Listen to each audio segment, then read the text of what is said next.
Welcome to the Stories Told podcast. This is episode 103. What is reality? This is the Stories Told podcast. Two authors talking about stories in movies, TV, and of course, books. I'm Michael Grayford. I write action-adventure stories in fantasy and sci-fi worlds, sometimes for younger readers and sometimes for adults. And I try to always inject at least a little bit of humor.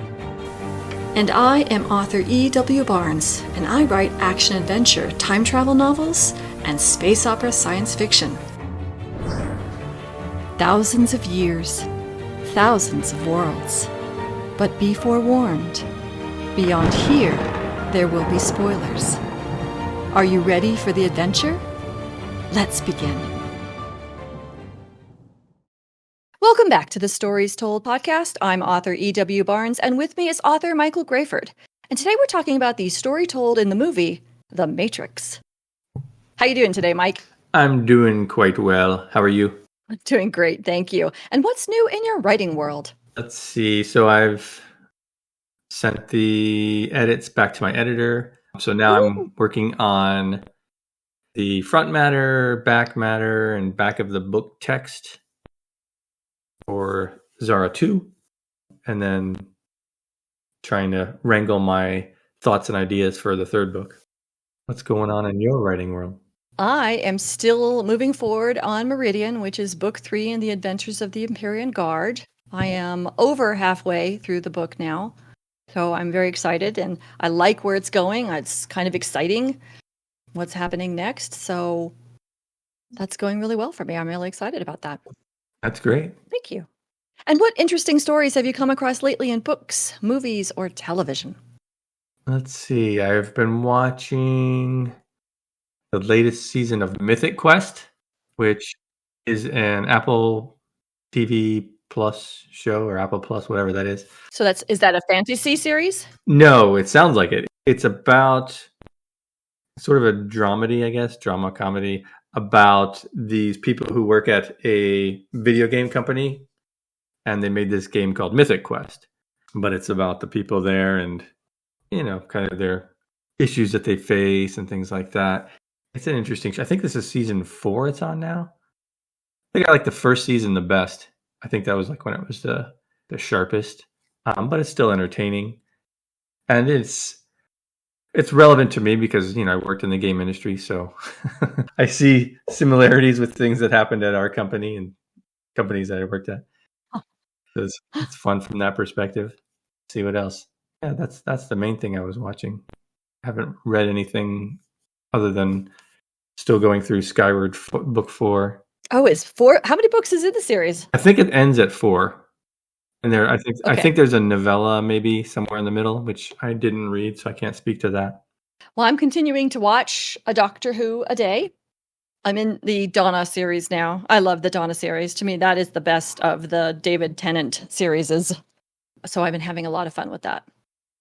Cool. I think Donna is probably my favorite of all the companions of the new iterations of Doctor Who. She was a really great companion. It's too bad that she didn't hang on for the Matt Smith series. I think that would have been interesting to see how that would have gone over, but where we are right now. Yeah. So it's cool. Yeah, I'll probably go back through those at some point as well. It was fun. I liked a lot. I liked a lot of the Doctor Who's up through Peter Capaldi. Peter Capaldi started off a little rough, and then it got better after that, I think. Yeah, good. And that's pretty much it. A little bit more of Band of Brothers. Obviously watched Matrix so that we could talk about it today. Yep. And other than that, it's, I've been really working hard on trying to get Meridian pushed through, because after Meridian comes Umbra, and after Umbra comes Zenith, and I really want to finish those stories. So I've just been focused on that and not really spending much time with consuming entertainment, just trying to produce it. Yeah, that's smart. So are you ready to talk about The Matrix? Yeah, let's do it. Today we're talking about the story told in the movie The Matrix. And I will read the summary that comes up when you type The Matrix into Google. I think this is Google's summary. Neo believes that Morpheus, an elusive figure considered to be the most dangerous man alive, can answer his question, what is the Matrix? Neo is contacted by Trinity, a beautiful stranger who leads him into an underworld where he meets Morpheus. They fight a brutal battle for their lives against a cadre of viciously intelligent secret agents for a truth that could cost Neo something more precious than his life. Do you like this movie? Yeah, I mean, it's the Matrix. It is revolutionary for the time. Yeah. That description is pretty good because it doesn't give away much of the story, actually, which is the way that it was presented when it was first released in theaters. They didn't show you much of anything in this movie in terms of the previews. Even the movie poster didn't even have a picture of the people on it, from what I remember. It was just like the glowing green text. The code. Yeah, and it was like the tagline was, "What is the Matrix?" And that's what you're thinking, like, what is the Matrix? Like, what is this movie? All I knew is that it had Keanu Reeves in it, and I wasn't too thrilled. I was like, Keanu Reeves? I mean, I don't know. He's not the best actor in the world. I saw his last sci-fi thing. It wasn't that great. But I went to saw it, and it was just, blown away at the time. It's like now you can't, someone coming up these days can't really appreciate what it was like to see that movie the first time because it's been so influential. It's sort of pervaded the culture. People talk about living in the Matrix or taking the red pill or a glitch in the Matrix all the time, right? It's like bullet time. The thing they did with the camera setups where they can kind of freeze frame it and move around the action. Like all that stuff is just normal now, but it influenced the zeitgeist. Revolutionary is the right word. Yeah. It influenced other movies, other TV shows, video games. Other than Star Wars, this is probably the most influential movie of my lifetime that I can think of in terms of how pervasive it was into other media and to pop culture and just has become in the culture. You say a glitch in the Matrix and people know what you're talking about. Yep. But it comes from that movie, right?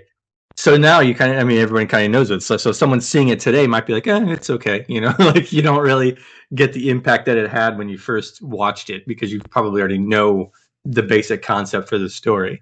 So yeah, anyway, at the time it was really cool.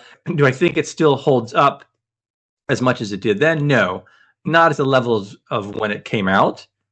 But I do think it still has a lot going for it. I still like the movie. I still enjoyed watching it again. I think going into like some of the specifics of the movie, I think it starts off really cool. The opening scene with Trinity, I think, still is very neat.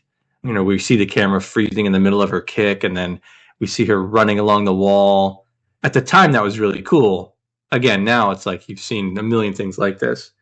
But it still serves a purpose in the movie and in the story of telling us really quickly we're seeing something somewhere where the normal laws of physics are at least flexible, even though you don't necessarily know what's going on at that moment. It tells you that, right? By showing you through the action. It sets up that character is someone to be taken seriously. Like the police said, we have multiple officers they can take care of one girl. And then Agent Smith's like, no, your officers are already dead, right? So it's like, we know, like, okay, something's going on here that's not like you expect. So that setup is really good, I think. It still really works very well. It also sets up, and this is something I didn't catch until the rewatch, that there's an informant or a mole among the humans, right? Because Smith mentions that really early on.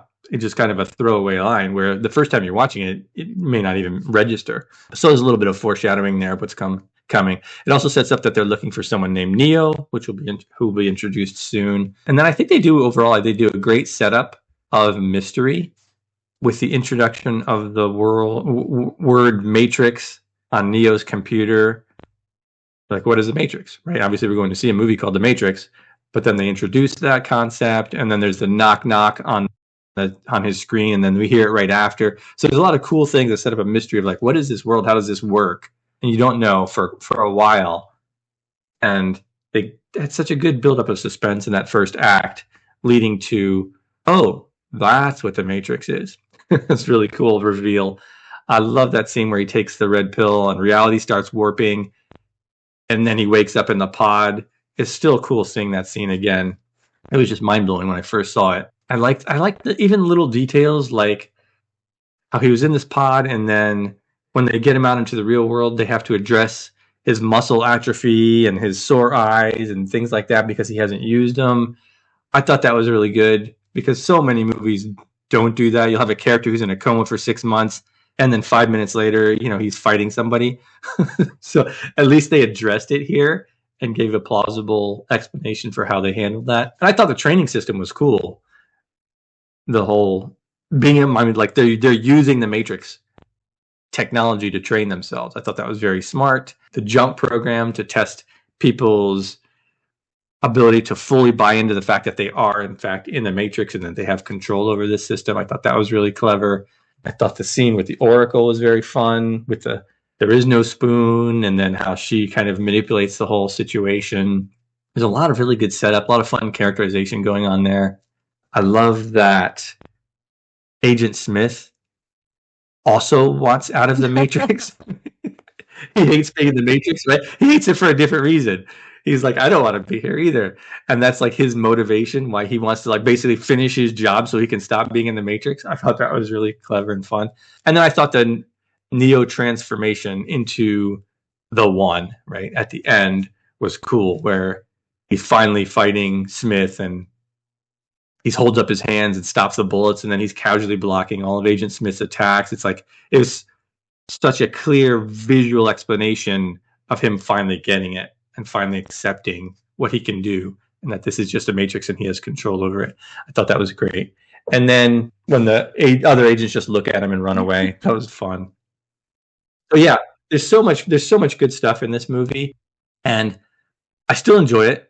And I do think it can, while I think it can stand on its own, I do feel upon rewatching it that it feels like the start of a story. It feels like the part one of a story. I didn't necessarily get that feeling when I first watched it, but rewatching it, it feels like, okay, this is the setup for a larger story. It doesn't really have a resolution to the conflict set up in the story, right? It's not, okay, the humans have won. It's one guy has accepted the fact that he can control the Matrix more than other people. So it implies that there's going to be a resolution, but it doesn't really give us one. So it does feel like Matrix Part 1 more to me now than when I first saw it. So that was something I noted.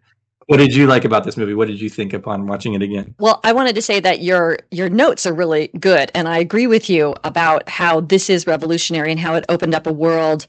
I was thinking as I was watching the film that this opened the entertainment world to the whole concept of the multiverse, because it required a lot to sort of sit down and wrap your head around what the Matrix was about. There are people who were really confused by it because it had such a hard time of wrapping their head around the idea that the world that we're living in is false and that we're actually living in a different world experiencing hologram or whatever. You know what I'm saying? Yeah. So to me, that's true. I think it opened up entertainment consumers' minds to even more complex storytelling. Yeah, that's a good point, because like you said, like now, the concept of multiverse is everywhere, right? So many things do it, even just within the MCU, right? How much they've used multiverse concept. Yeah. And the DCU, I think, does it too. DC Comics are doing that. But you're right, this kind of opens the idea of there's this other universe out there, right? And you may be in some simulation or something else.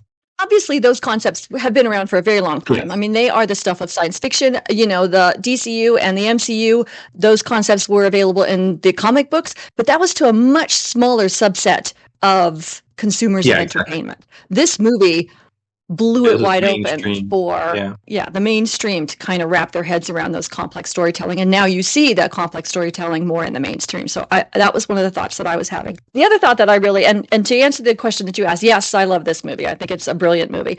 I think for the most part, this movie has stood the test of time. The technology is a little antiquated. And now, for example, people wouldn't be running a search for the Matrix, just like on the internet. They would be using AI to run a search for the Matrix, so the interface would be a little different. So the technology, of course, and that happens. I mean, that happens all the time, especially with the way our technology is advancing so quickly right now.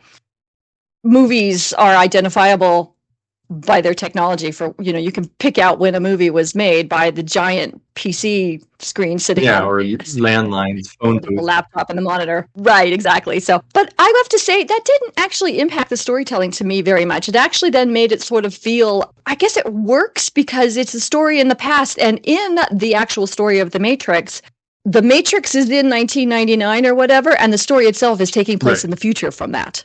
So it still kind of works to have the antiquated technology because that's when the story takes place inside the Matrix. But one of the things that I actually really enjoyed was that it sets an immersive aesthetic from the first shot, from the Warner Brothers logo, which is already in green and sort of being manipulated, right? It's sort of fluid, the way we see so many other things in the movie.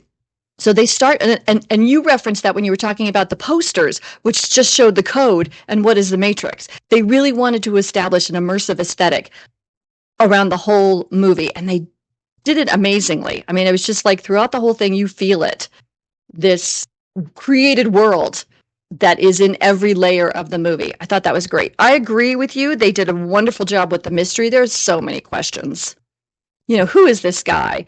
What's this all about? There's so much good foreshadowing. At one point, Neo says, so what, I can dodge bullets? And sure enough, he eventually dodges bullets and then stops them. And as I'm watching it, I really tried to watch it from the perspective of, okay, what was I seeing when I first saw this movie? And so, like, for example, we see the agents, and they're sort of like evil Men in Black. Men in Black came out 2 years before this. And so we actually kind of had that sort of feeling of guys in suits dealing with aliens. And so that was like one of the first things I thought, okay, did I think this was aliens? What did I think this was? Because I saw these guys in suits. And then it became clear that they were not the good guys. They were the bad guys. And I'm watching Trinity take out all those police officers, and you're thinking, okay, is she a superhero? Why is she somehow, what is the word they use in the MCU? Enhanced? How is she enhanced? Why is she enhanced? So it's the same kind of questions that you were asking. What is the mystery here? What's going on? And I do lay that out so beautifully. You just get pulled in right away. Like, it's just a masterclass in pulling you in with mystery and questions. The other things I really enjoyed was how many layers there was to this story. Hints and little Easter egg things that tell you what's going on, but you have to be on the lookout for it. It encourages rewatch after rewatch after rewatch to find them all. In the very first scene, you see a line of numbers, right? And there are two people talking on the phone. You get your first bit of foreshadowing right there, because it's Cypher talking to Trinity, who's watching Neo, and he's saying something about Neo, and she's saying something about, did you hear that? Is this line clean? We hear it with her. We also hear Cypher lying about it. Yeah, of course it's clean. And we're given the foreshadowing right there and then there who the bad guy is. But we don't have the details yet to fill in all the gaps.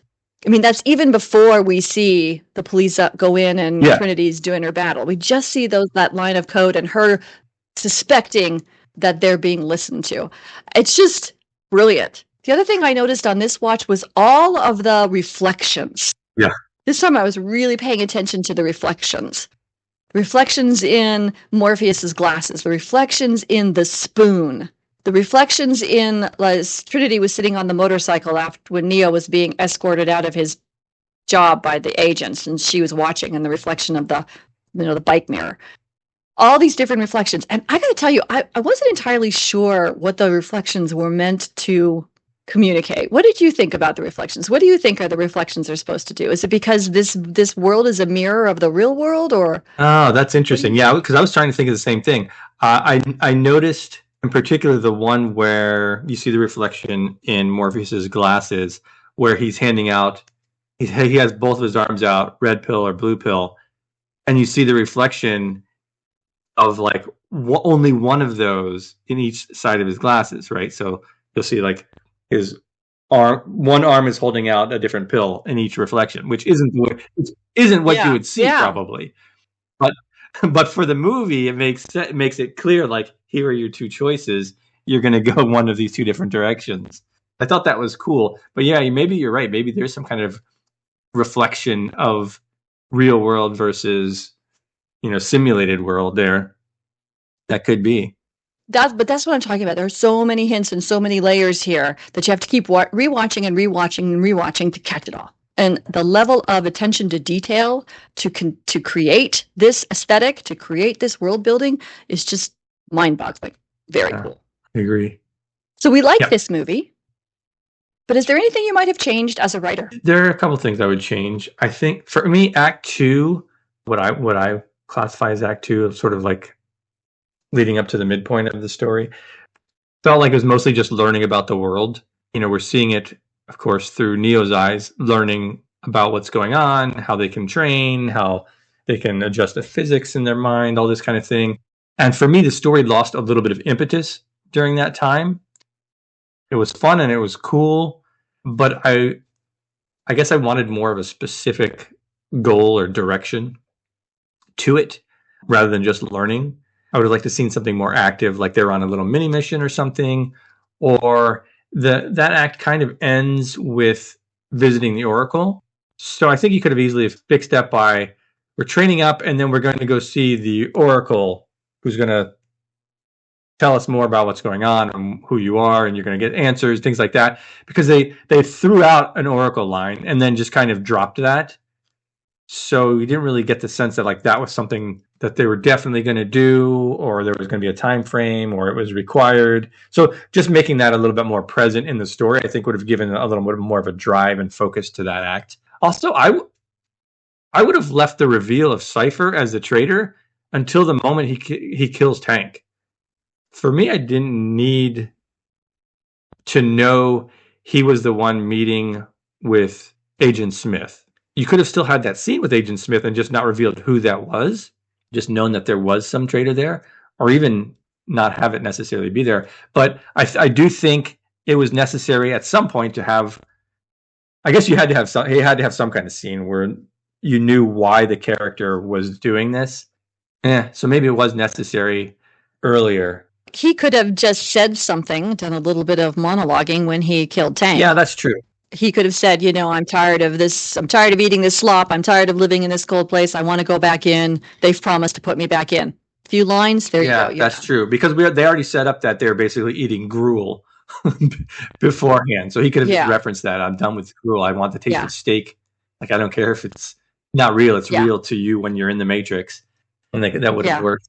That would be an interesting way of doing that and making the surprise, a little bit more shocking. Another big thing for me, I think this is similar to what I said with The Fifth Element, where I didn't believe that those two were in love at the end. I didn't believe that Trinity was in love with Neo or vice versa. They just didn't do anything to set it up other than say things.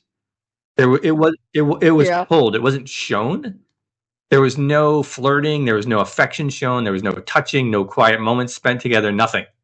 So it was completely unbelievable to me at that moment watching this again. Like, why am I expected to believe that these two people love each other? It wasn't set up at all. So I think that's one area where it failed. And I think that hurt the climax of the movie, because that climactic moment is, typically it's one where the character learns something or overcomes something or rewires their brain to get past some lie they've been telling themselves.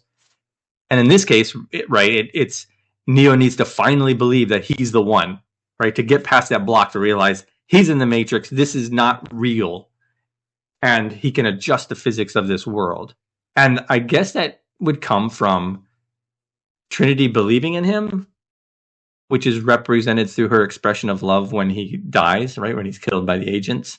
But I don't know, it felt a bit muddled because believing in him and loving him are two different things. So it felt a little bit forced that was the case. I mean, they set it up earlier by having her mention that she had talked to the Oracle and the Oracle told her something, which we kind of get a sense of what that is. And then, like you said, in the very, very opening scene, we get the sense that she's been watching him, but that doesn't really show it to us. And then, like I said, believing in him and loving him are two different things. So if you were going to have that be the catalyst for him finally realizing he's the one, or at least that he can step up and do what he needs to do, I think it would make more sense for her to make her declaration of either belief or love while he's actually alive, so he can consciously process it and have that bolster him. The him dying and being resurrected by a kiss felt a bit gimmicky. Didn't really make much sense in the context of the story.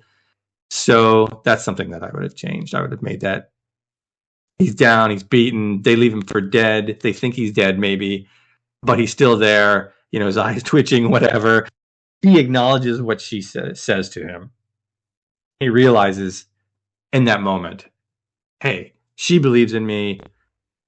I should believe in myself. Something like that. I think it would make that moment a little bit more powerful than gimmicky to me. Yeah. Anyway, those are the things that I came up with. What do you have? Do you agree with any of those? And what would you improve?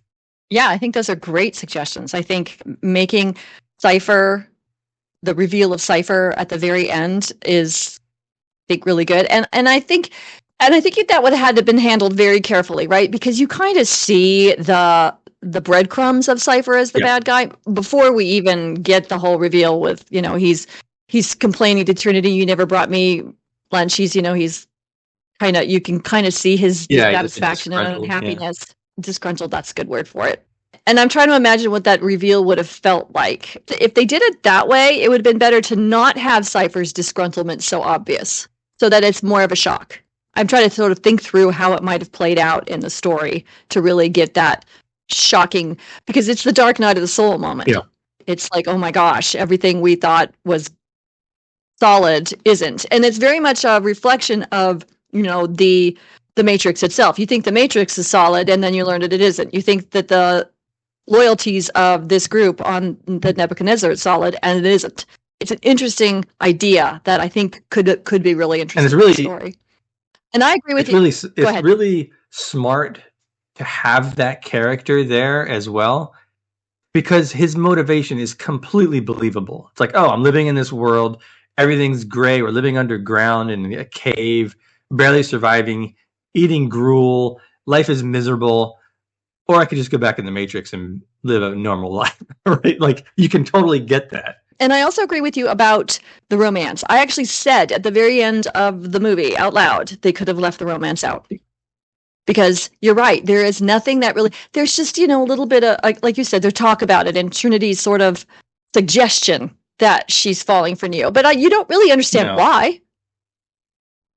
I mean, because he's a really good fighter and can keep up with Morpheus? Okay, but why? I mean, you just don't see that sort of increasing attraction, increasing appreciation, increasing development of feeling that then evolves into love. And I agree. I think they could have left that out. One of the things that I would have liked to, and it actually liked to have seen, and it actually goes towards what you just said about Cypher, and that is after Neo gets his muscles restimulated, I would have loved to have had something, either dialogue or, I think it would have been good dialogue, just very specific about the difference in the real world versus the Matrix. How does it feel? What's it like? Yeah, we see the gruel. Yeah, we see the torn shirts and stuff. But I would think a conversation about how different it is to really ground us in what was lost and why. And maybe it was there and I missed it, but I sort of was feeling like right now I would have loved to hear Neo say something about, you know, I miss X, I miss Y. How do you guys get along with that without Z? You know, something to really kind of ground how it's different. Or, you know, the air feels different on my skin out here than it did in the Matrix. You know, just something that really shows how different the real world is. Oh, yeah, that would be good.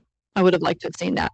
You know, the air is drier, the air is wetter, it's colder, something. And then that leads to Cypher's dissatisfaction. All of the things that the sensory issues and the comfort issues and the security issues that they deal with in the real world are wearing. I think that would have been really then drives home and they did it sort of visually, I think, but I think just something that really, you know, had Neo acknowledging how different it is, because he's essentially our eyes and ears in this journey, right? He is standing in for us on this journey. I would have liked to have had that sort of information come from him about how different and maybe difficult it is in the real world. So yeah, I know this is probably heresy, but I think the fight scenes at the end were too long. Which ones? I know everybody loves the fight scenes. I think from the moment they went into the building with, fully loaded, he and Trinity, that fight scene's too long. Agreed. I think the fight scene in the subway station was too long. I agree. I think that's a problem. I think that's a problem throughout the trilogy. I think a lot of their fight/action scenes just go on too long. And I realize some people really love that. And so maybe those scenes are aimed towards that audience, which is great. It just, for me, I would have made them a little shorter. So how about themes? I think you and I are going to both land in the same place, but how are themes? How about themes in Matrix? What did you pull for themes? There's a lot going on. I think they injected a lot of ideas into this story, a lot of sort of philosophy under the hood. The most obvious thing is about the nature of reality.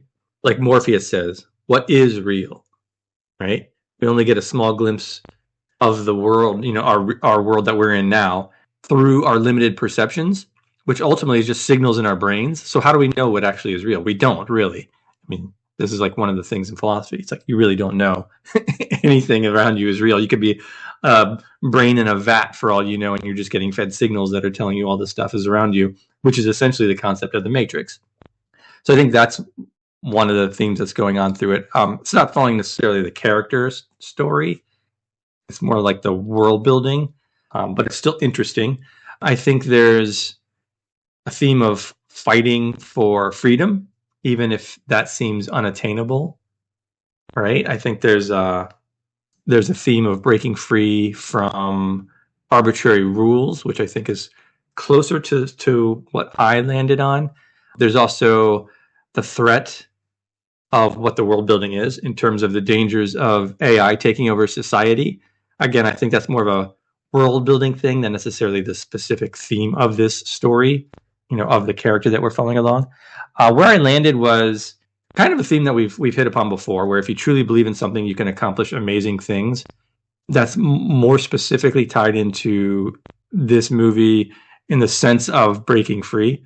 So something like we must break free of our own self-imposed limitations to truly become great. That's what I landed on. Oh, I like that. And I landed on something very similar. I landed on the value of faith and belief and the importance of having faith and belief, whatever that faith and belief is, to ground you in whatever you're doing. Morpheus had faith that he would find the one, and he had faith that Neo was the one based on his belief in the Oracle's statements. Trinity had faith that Neo was the one because the Oracle told her she would fall in love with the one. And our villain in the story, not the agents, but Cypher, didn't have faith in anything. The definition of Cypher is writing a code. It's a code, a secret message, right? So he's communicating secretly with the agents. But there's another definition of Cypher that means zero, as in empty. And he was empty. He did not have faith. He did not have any beliefs, which is why he became the villain. So that was the theme I pulled. And of course, the ultimate engagement of faith and belief is Neo's deciding that he is the one, realizing that he is the one, having faith in what had been told to him and in himself, which very, very much ties into what you just said. So, and if you look at Trinity, Morpheus, and Neo, the driving factors behind them ultimately comes from manipulation by the Oracle. The Oracle's manipulating things behind the scenes. Yes. I saw a write-up one time, someone wrote up about the trilogy, because I think the story makes more sense actually in context of three stories. And they basically laid out the case that the larger story that's going on is about the Oracle manipulating the situation to bring about change in the Matrix, and how she's working against the architect, which is really cool. It's really cool understanding of it. So as a writer, what do you take away from the Matrix? I'm going to take away something smaller. I'm going to take away that their use of foreshadowing to help build mystery and intrigue. I thought they did that really well, and it sets up so nicely at the start of the story and carries through, especially through that first act, really well. And like I said, even with the posters and the tagline of the story, what is the Matrix?